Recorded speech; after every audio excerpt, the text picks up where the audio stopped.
ठगियों की नगरी दो तरह से है। बाहर की तरफ से तो जानना चाहोगे तो जो हमारे साथ लगे हैं वो सभी ठग हैं। क्यों है ठग? कि दो दुनियादारी की चीज़ों के लिए हमारे साथ उनका नाता जुड़ा है और उस नाते में भी उनका स्वार्थ है।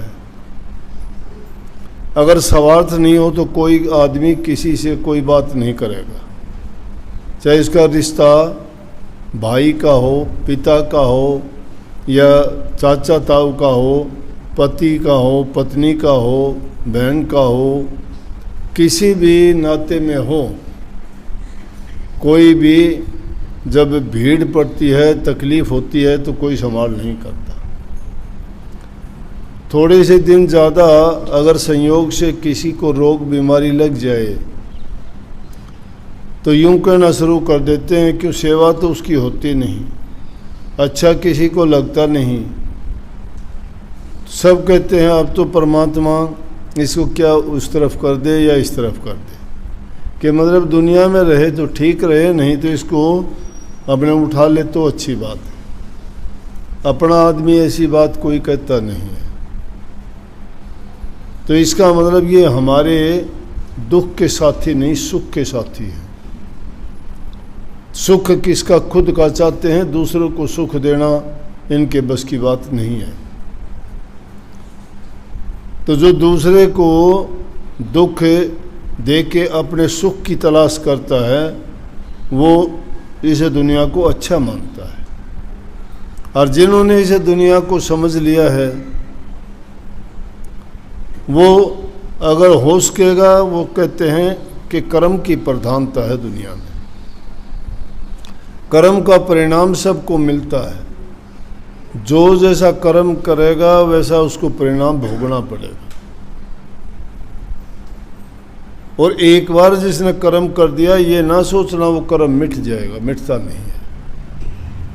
मिटेगा जब वो पूरा हो जाएगा, पूरा उसकी सज़ा मिलेगी। आप अब सवाल पूछ सकते हो तो फिर नाम भक्ति करने की ज़रूरत क्या है? नाम भक्ति करने की ज़रूरत यह है, एक तो आगे से तुम उससे बच जाओगे। इस बाणी में कही थी ने, बीती ने क्यों रोवे और रही खई ने अब क्यों खोवे। जो बीत गई है उसका जिक्र करके रोना पछताना तो बेकार है। और अब तो क्योंकि उस रोने धोने में यो समय भी बर्बाद कर दोगे तो हाथ कुछ नहीं आएगा। इसलिए जो बची हुई है उसको अगर संभाल लोगे और उसको समझ लोगे। समझ क्या है? समझ ये है कि जो कर्म किए वो हमने किए, परिणाम भी हमें ही मिलेगा। जिसको ये समझ आता है वो उसके लिए कोई शिकायत नहीं करता, क्योंकि वो कहता है कि जब कर्ज मैंने ले रखा है तो कर्ज चुकाऊं भी मैं ही का। उससे उसको पीड़ा नहीं होती। पीड़ा आदमी को जब होती है जो इस बात को समझता नहीं है। वो लोग शिकायत किया करते हैं मेरे कि मैंने, अब भी कितने लोगों से आपने सुनते होंगे, कुछ लोग कह देते हैं कि फलाना आदमी बड़ा नेक इंसान था, किसी का बुरा नहीं किया, लेकिन उसके साथ बुरा क्यों हुआ? अब उसका बुरा क्यों हुआ ये नई बात नहीं है। क्या पता उसने किस जन्म में क्या किया होगा, क्योंकि कर्म जो कर दिया वो पीछा छोड़ता नहीं है। जब तक वो भुगत नहीं लिया जाता तब तक उसका पीछा नहीं छोड़ता। इसलिए वो शिकायत करते हैं कि मैंने इस जन्म में तो नहीं, इसमें नहीं किया, ये तो 100 जन्म भी पीछा नहीं छोड़ता है कर्म। इसलिए अपने कर्म को संवारना और बुरा करने से बचना चाहिए। जो कर्म अच्छा करता है कि ये हो नहीं सकता कि परिणाम बुरा होगा। काफ़ी लोग कह देते हैं कि मैंने नहीं किया, क्या पता क्या सज़ा मिलनी थी, और तेरे जो से इस कर्म के कारण जो आज कर्म करते हो ये तो हमारा प्रारब्ध बन जाता है। लेकिन एक ही जगह ऐसी है, गुरु की शरण में अगर दृढ़ होके जाओगे, मन में यकीन और विश्वास तुम्हारा पक्का होगा, तो दुनिया की कोई ताकत नहीं कि तुम्हारे रोग तकलीफ़ बीमारी ये आपको तकलीफ़ देंगे ना, हंसते हुए जाओगे, क्योंकि ये राज समझने का है। जो इस भेद को समझ जाता है उसकी कोई शिकायत नहीं रहती। तो झूठा क्यों है संसार? ये सच तो कभी बदलता नहीं है, सच एक ही रहता है, वो हमेशा। नानक साहब ने क्यों कही कि आज सत जुगाद सत, नानक होशी भी सच रहे भी सत्य। जो सत्य है वो आदि जुगादि समय से ही सत्य है, वो सत्य रहेगा, सत्य है। सत्य का मतलब जो मालिक है उसके नियम हैं, जो उसकी मर्यादाएं हैं वो नहीं बदलती। समय बदलता है, इसलिए जो काल चक्कर जो चलता रहता है ये बदलता है, चारों युग बदलती है और उन युगों के अनुसार इस जीव की हालत भी बदलती चली गई। सतयुग में कुछ और अवस्था थी, त्रेता में कुछ और हुई, द्वापर में कुछ और हुई, कलयुग में अवस्था कुछ और है। सतयुग में इसके प्राण हड्डी में थे, शरीर सुखा दिया था ऋषियों ने तप करते करते, हड्डी हड्डी बची थी। फिर भी कितने सालों के बाद उनको निकाला गया समाधि में से। कहते हैं, सुनी हुई बात है, लेख का मुझे नहीं पता, कि जब रामचंद्र जी लंका को फतेह करके आए तो आके कहने लगे भाई उस जीत की खुशी में मंदिर बनवाएंगे। और मंदिर बनवाने के लिए जब नींव रखने के लिए ज़मीन की खुदाई की तो कहते हैं खुदाई करते वक्त उसमें ज़मीन के नीचे एक ऋषि निकले और ऋषि समाधि में थे। उस समय भी कितने युग बीते होंगे। जब उनकी समाधि टूटी तो पूछने लगे भाई कौन हो आप? बोले जी हम तो इसी तरह से हैं और यहाँ मंदिर बनाने के लिए खुदाई की थी, लेकिन संयोगवंश आप यहाँ निकले हो, आप कब से हो यहाँ? कहने लगे भाई मैं तो जब से हूँ, क्या पता कब से हूँ, लेकिन आप बताओ कहाँ से आए, कहाँ जा रहे हो? बोले जी श्री रामचंद्र जी लंका को फतेह करके आए। बोले कौन से रामचंद्र जी? बोला जी राम और हुए हैं, राम तो एक ही है।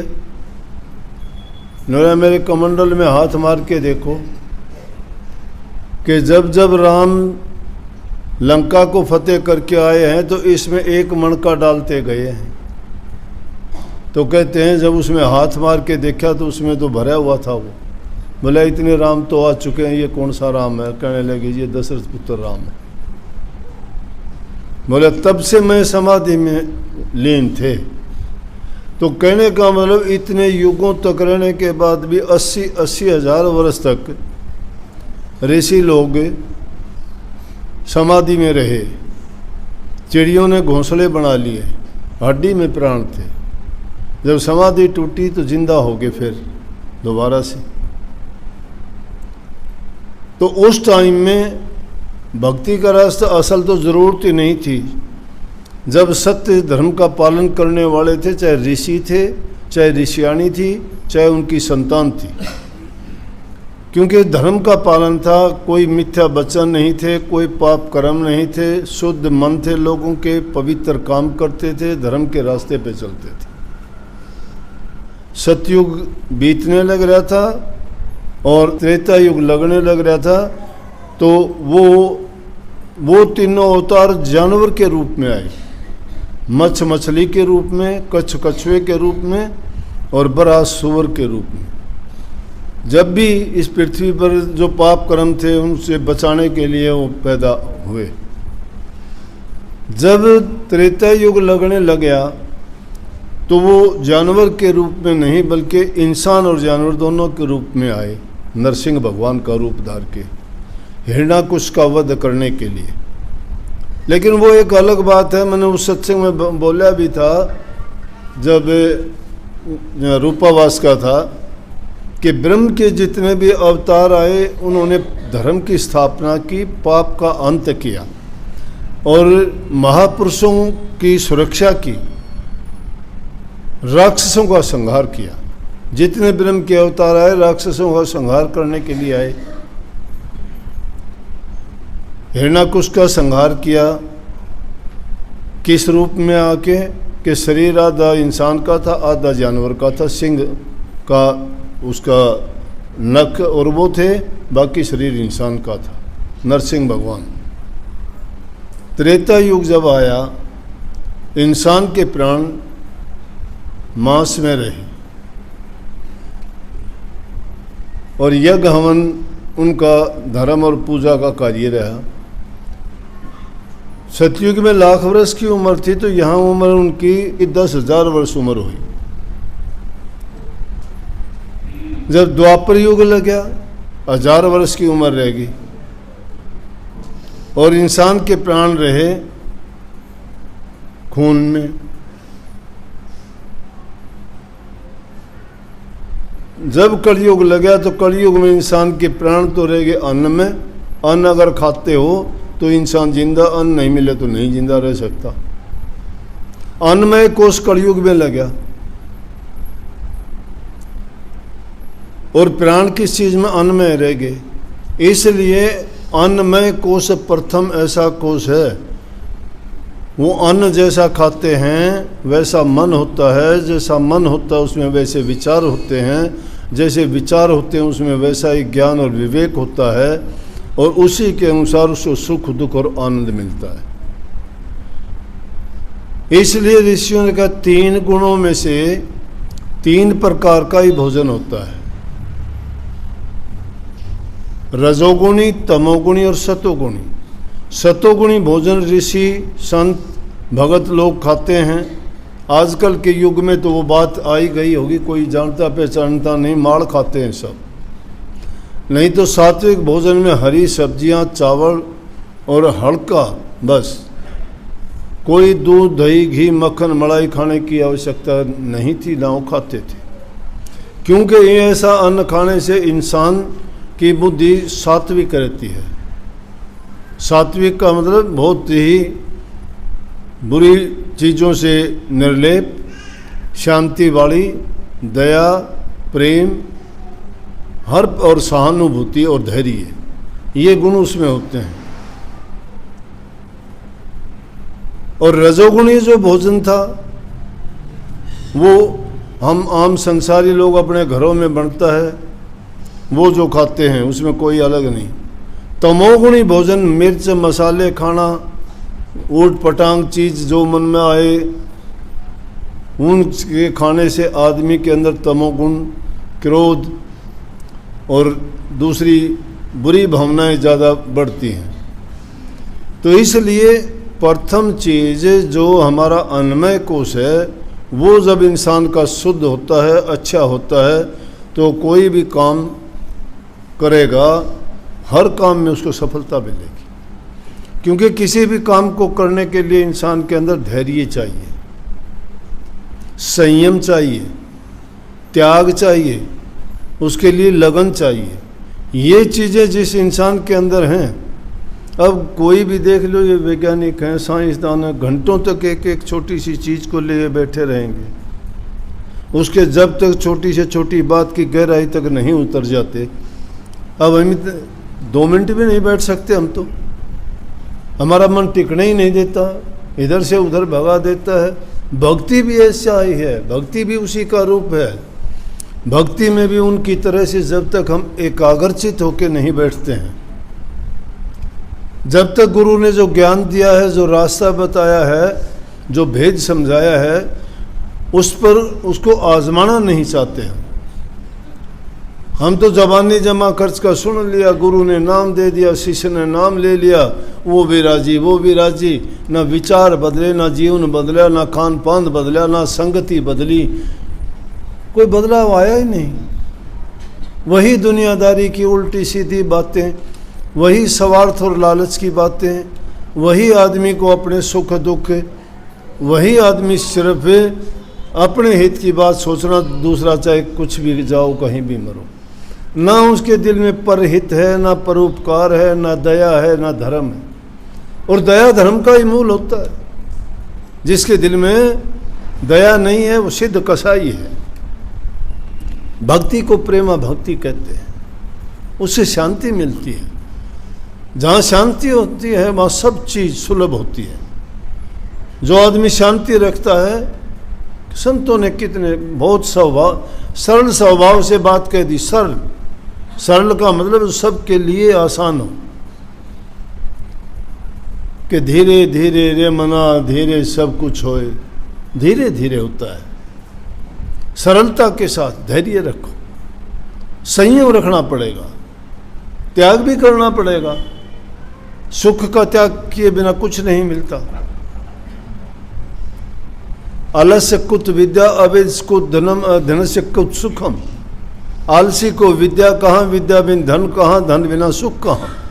दुनियादारी को चलाने के लिए अपना मेहनत और काम करना चाहिए। पहले अपना काम करो, बाकी ये भक्ति की बातें भी होती हैं। जिसका पेट खाली है वो भक्ति नहीं कर सकता। जिसके पास रोजगार नहीं है, रोजी नहीं है, साधन नहीं है परिवार को पालने का, पेट के भरण पोषण का, झूठी बातें हैं। पहले इंसान अपने रोजी रोजगार का इंतजाम करे। परमात्मा पर विश्वास रखो, वो किसी को भूखा नहीं रहने देता। उसने कल दिया था तो आज भी देगा, आज दिया है वो कल भी देगा। शांति रखो। एक सेठ था, कहने लगा कि मुनीम जी आप जांच करके बताओ मेरी सारी प्रॉपर्टी कितनी है। काफ़ी पैसे वाला धनवान सेठ था, बड़े बड़े कारोबार थे। उसने मुनीम ने सब उसका इकट्ठा करके सब जोड़ तोड़ लगा के और सेठ से कहने लगा कि सेठ जी आपका इतना धन है कि आपकी 6 पीढ़ी तक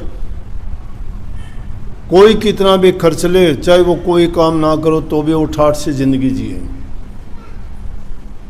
मुनीम ने भी सोचा सेठ खुश हो जाएगा, अब कम भी नहीं है। हम तो अपना नहीं सोचते, लेकिन सेठ से नहीं लाया। बोला गलत हो गया।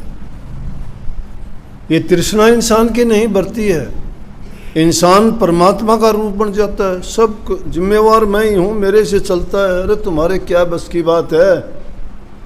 होई सोई जो राम रचि राख्या, होगा वही जो राम ने रचा रखा है। होनो होनी अटल है, होनी तो होके रह, अण होनी ना हो। तुलसी मन मैदान में तान बिछोना सो। होनी को आज तक कोई मेट नहीं सका, रोक नहीं सका। लेकिन जानबूझ के खोटा मंदा कर्म ना करो, उससे बचो। सेठ को बड़ी चिंता लगी, बड़ा गलत हो गया। गुरु था, गुरु के पास गया, गुरुजी गलत काम हो गया। बोला क्या हुआ सेठ? बोला हुआ क्या, मैंने सारी संपत्ति की जांच करवाई, मुनीम से आकलन करवाया कि पूरा बता भाई कब तक के लिए ये ऐसा हो सकता है कि मेरे परिवार को, मेरे पीछे आने वाले लोगों के लिए कितना होगा। बोला मुनीम कहता है 6 पीढ़ी तक तो तेरा इतना धन है कि बिना कोई काम करे भी ठाठ से रहेंगे। बोला जी इससे आगे बात गलत होगी, आगे क्या करेंगे? गुरुजी कहने लगे भाई मैं तो आपको कहाँ तक समझाऊंगा, क्या बताऊंगा। एक बुढ़िया रहती है, उसके पास चला जा, लेकिन उस बुढ़िया के लिए शर्त यह है कि 1 बोरी आटे की दे के आएगा उसको। तो बोला जी हाँ, 1 बोरी आटे की के मायने रखती है। गया सेठ, देखा जाके एक झोंपड़ी में बैठी हुई है, तन पर फटे हाल से कपड़े पहने हैं, कुटिया में कुछ है ही नहीं, 1-2 बर्तन पड़ा है, 1-2 चीज़ों को, एक खाट है, चारपाई है, बस बैठी है मस्त। जाके सेठ ने बंदगी करी, माताजी प्रणाम। बोली आओ बेटा, कैसे?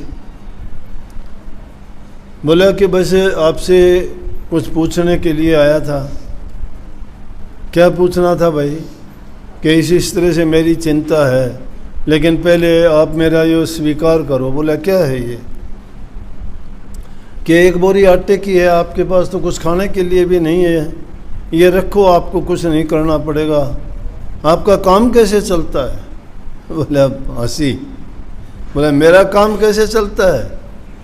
नला रहो निश्चिंत करो मत चिंता, चोंच दे सोई चिंत करेगो, पाँव पसार पड़ो दिन सोवत पेट दियो सोई पेट भरेगो, जीव जिथे जल में थल में पाहन में पहुँचाए धरेगो, नला भूख ही भूख पुकारत तू तो भूख मरेगा।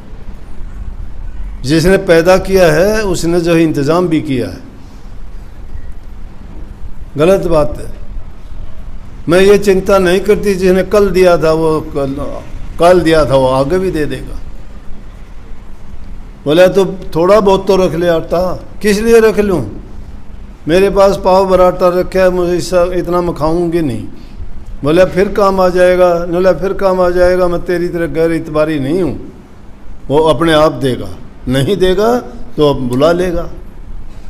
ऐसे लोगों को ऐसा धैर्य और संतोष होना चाहिए, जिनको ये लग जाती है ना तड़प, हाय उसका नहीं भरता कभी भी।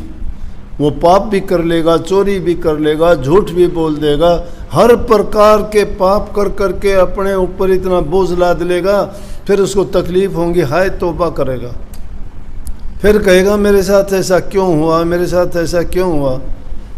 अरे तुम्हें काम करने की आज़ादी दी गई है, शरीर से हष्ट पुष्ट हो, कमाई करो, कम अपने परिवार का पेट पालो, वो तुम्हारा धर्म है।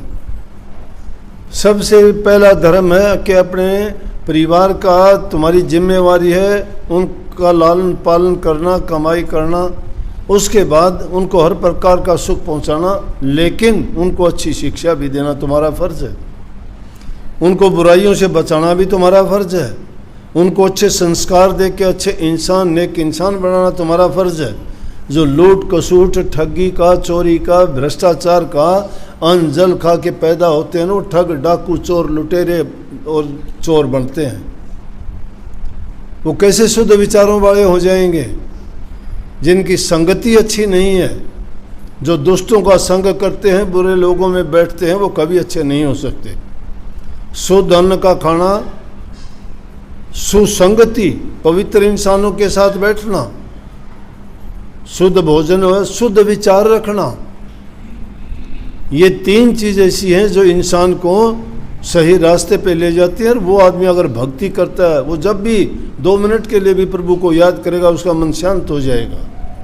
वो सबकी इच्छा पूरी करता है। लेकिन ये नहीं है कि पूरा जिंदगी तो दुष्टता करते रहो और एक दिन फिर हे भगवान आज संभाल, मैंने बड़ा दुख आ गया। भगवान को पागल समझे बैठे हो क्या? 365 दिन तो तुम छुरियाँ चलाते हो और 1-2 घड़ी बैठ के परमात्मा को मोल लेना चाहते हो।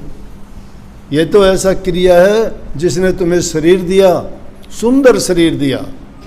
कितना सुंदर शरीर है, सोच सकते हो, बोल सकते हो, चल सकते हो, देख सकते हो, सुन सकते हो, सारे काम कर सकते हो। कहाँ कहाँ नहीं जा सकते। पक्षी बेचारा उड़ सकता है, चलने में सामर्थ्य नहीं है। ज़मीन पर चलने वाले जीव जंतु चल सकते हैं, उड़ नहीं सकते। अरे इंसान तो उड़ भी सकता है, हवाई जहाज़ों में घूमता है बुद्धि से। ये तो पनडुब्बियों में, सागर की गहराइयों तक पानी में भी उतर सकता है। ये ज़मीन पर भी सारे काम चल के कर सकता है, इसके आगे कोई चीज़ ऐसी छोटी नहीं।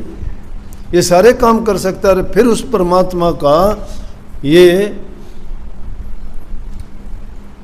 उसके साथ वफादारी नहीं करता, फिर भी परमात्मा को कोसता ही रहता है कि मेरे साथ ऐसा क्यों हुआ, अपना कर्म नहीं देखता। इसलिए सबसे बड़ी बात है कि अपने कर्म को सुधारो, जीवन को सुधारो, अच्छे सबसे प्रेम करो, किसी का बुरा ना करो। तुम्हारा बुरा कोई करेगा ही नहीं, करेगा उसको अपने आप परमात्मा संभालेगा।